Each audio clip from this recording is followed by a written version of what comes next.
This is the story of Tadokoro, who was a classmate of mine in elementary school. Tadokoro and I were in the same class from 5th grade to the end of the summer vacation of 6th grade. Tadokoro-kun was quite a studious fellow. He called the school library his root castle. He was already wearing glasses because he read too many books. I remember that he loved mystery novels and taught me many interesting books from the library. Tadokoro was the triple crown jewel of dark-rooted, gritty, and spectacled.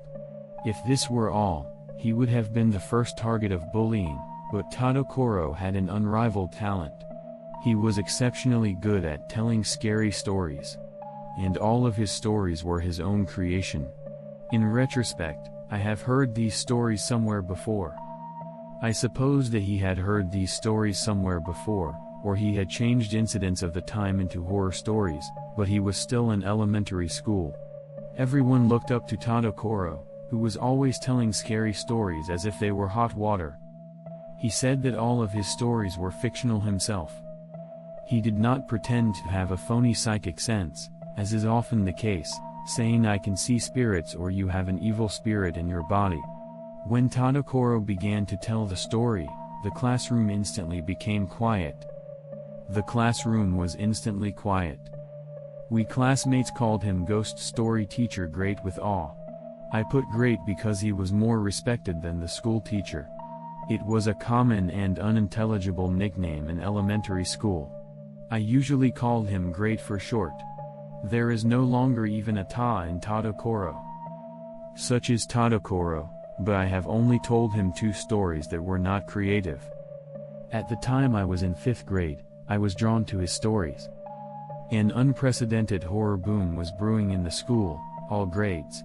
At first, a sort of scary story contest began to take place during every recess. Then cockroach became popular, followed by a huge fever of fortune-telling.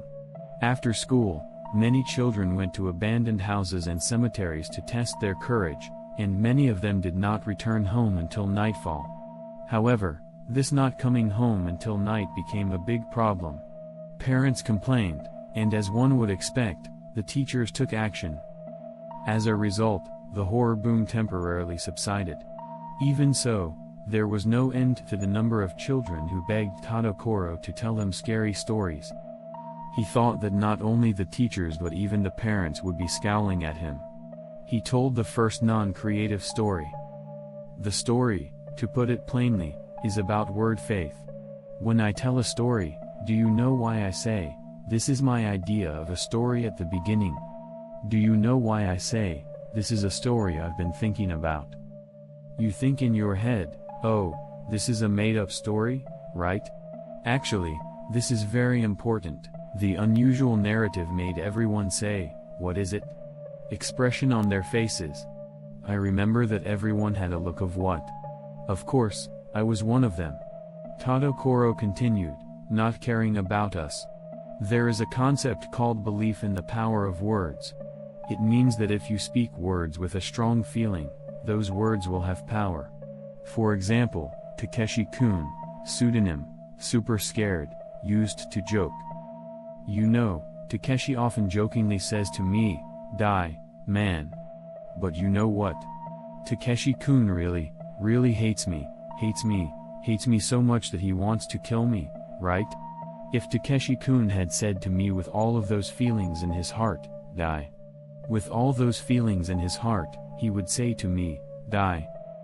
Then, Takeshi-kun's strong feelings are attached to his words and come to me. And when those words reach me, I die. I am killed by the words. At this point, Takeshi-kun was incontinent. But the others laughed it off, saying, you can't kill me with words. And laughed it off. Of course not. If Mr. Tadokoro was right, we would be killing each other at funerals every day. What a dangerous school. You say, the reason it doesn't happen is because people don't really mean it. Well, that's the way of thinking. And you know, these feelings don't have to be your own. They can be other people's feelings. So I don't go out of my way to say. I'm the first one to say, it was my idea. We were stunned. We were puzzled, because we didn't understand how it happened.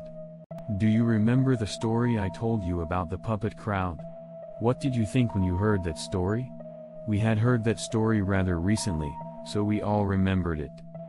While playing with a popular doll, a child accidentally put it in her mouth and some children choked to death, and the seller recalled the dolls as a precaution. However, many of the recovered dolls were filled with the child's.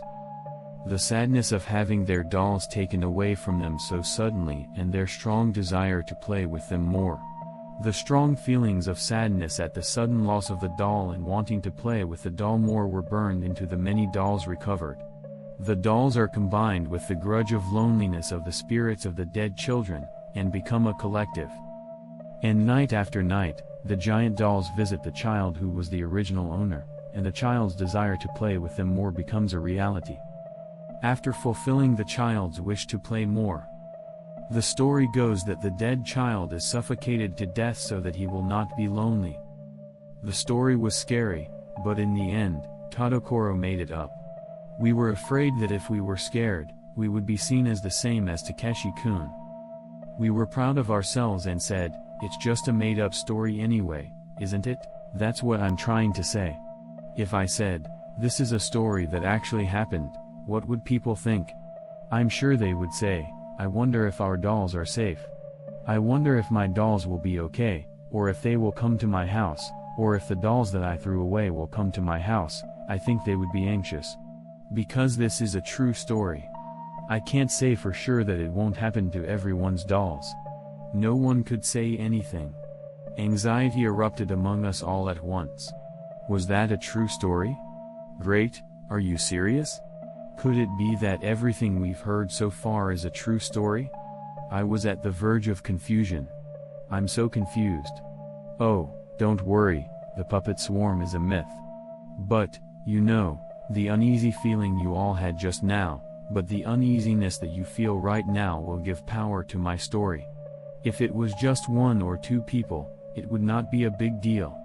But if dozens or hundreds of people are worried, if many people think this might really happen, if dozens or hundreds of people think that it might really happen, they will gather together and become a very big and strong feeling. Do you know what happens when those thoughts are attached to my ghost story, a flock of dolls? The swarm of dolls that had been my fiction until then becomes the real thing. The stronger the belief that it might really happen, the more real it becomes. That's why I only make up stories to prevent that from happening. We were all of one mind when we heard Mr. Tadokoro's story that is not a fiction. It's not funny. In other words, it was as if he had told us that the more we were afraid of ghost stories, the more they would actually happen. Now that I think about it, I don't think it has anything at all to do with the belief in the spirit of words. I think that in a sense, this was also an invented story, but at the time, when we were told this, we thought it was more important than the truth or falsehood of the belief in spirits of speech. But we were more shaken up by the absurd story that if you get scared, it will happen for real. Tadokoro's not created story quickly spread throughout the school. Of course, why had Tadokoro only made up stories until now? The reason for this became clear, and he was told that even a false story becomes a real one when one gets scared. With this, the school's horror boom came to a complete halt. This is the first of Tadokoro's stories that are not made up. The horror boom never returned, and we entered the 6th grade. The boom subsided, but it did not mean that we stopped telling ghost stories altogether. My class enjoyed Tadokoro's ghost stories from time to time. Sometimes other classes came to listen to Tadokoro's ghost stories. There were no major problems, and at most he would occupy the classroom after school. The teachers tolerated him. Then, after the last summer vacation of elementary school, Tadokoro had fallen ill at the end of the summer vacation. He was absent for about a week after the start of the 2nd semester. Everyone said to him, "Don't extend the summer vacation for one person." Everyone said, I remember he was smiling weakly. Anyway, we had been kept away for a week. We said to each other, "I'm looking forward to today's after-school class." We gathered in the classroom after school as usual. We listened to Tadokoro's ghost story while reminiscing about our summer vacation. Tadokoro's story was about a lid. The story is as follows. An elementary school student went to visit his grandfather and grandmother in the countryside during the summer vacation. An elementary school student went to the countryside where his grandfather and grandmother lived. The countryside is not a cold village, but a prosperous town in its own way. The elementary school students were going to research shrines and temples for their free research, so they went around the shrines and other places in the town. When we went to a shrine built on top of a small mountain on the outskirts of town. When the elementary school students went to the shrine built on top of a small mountain on the outskirts of town, they found something strange behind it. It was a wooden lid. It was a disc about 150 centimeters in diameter. It was very old, judging from the dirt on it. When I held it in my hand, I found it to be surprisingly heavy and quite solid. It was nearly 10 centimeters thick, and seemed to be made of many wooden boards stacked on top of each other. The front was so thick you could see the grain of the wood, but the back was black and sore for some reason. The elementary school student thought, if there is a lid, there must be a hole or something that used to hold this lid on. The elementary school students walked around the area, but nothing was found. When he was about to give up and go home, he suddenly thought of something and looked inside the shrine. The idea seemed to be the right one, for there was a similar lid placed inside the shrine. It was displayed on an altar, with several layers of shimenawa, sacred straw ropes, around it. The school children, curious as to what the lid was for, entered the shrine and approached the lid that was being worshipped. They approached the lid that was being worshipped. Strangely, however, the lid was only propped up on the altar, and there was no sign of a lid on anything. Curiously, however, the lid was not a lid on something but was merely propped up on the altar. The school children, their curiosity piqued even more, passed through the shimenawa and went around to the back of the lid. It was hard to see in the dim light, but they could see a metal disc, about the same size as the lid, stuck to the back of the lid. This metal plate also appeared to be very old and was black with oxidation. It looked like copper or bronze. The elementary school student was very curious as to what the metal plate was. The elementary school student was very curious about what the metal plate was, so he tried to remove the lid. However, the lid and the metal plate seemed to be stuck to each other. The elementary school student gave up and tried to remove the lid, but the metal plate seemed to be stuck to the lid. The school children gave up and decided to at least keep a record of the situation. He took a picture of the back side of the metal plate and sketched it in a sketchbook he had brought with him. After that, he came back from the countryside and sent the photo to be developed. Later, I came back from the countryside and sent the photos to be developed, but there was no photo of the metal plate. I asked the developer what was going on. When I asked the developer what was going on, he told me that there were several photos that were completely black. The order in which the photos were taken led us to believe that they were of the metal plate. The elementary school student forced the developer to develop the pitch black photos as well. After that, the schoolboy began to be troubled by dreams.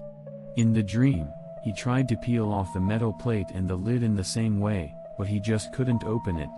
He would try with all his might, even though his fingernails were peeling off, but in the end he would wake up from the dream without being able to do anything. With each passing day, the elementary school student became more and more curious about what that metal plate was. I dreamed of struggling with the lid the same way that day, but differently than usual. The lid had shifted, just a little. The schoolboy was delighted. He put more effort into it, thinking that the time had come for him to finally know what it was, but it did not move any further that day. From that day on, however, the lid opened a little more each time he dreamed. The elementary school student struggled with the lid night after night, not trying to hide his feelings of impatience.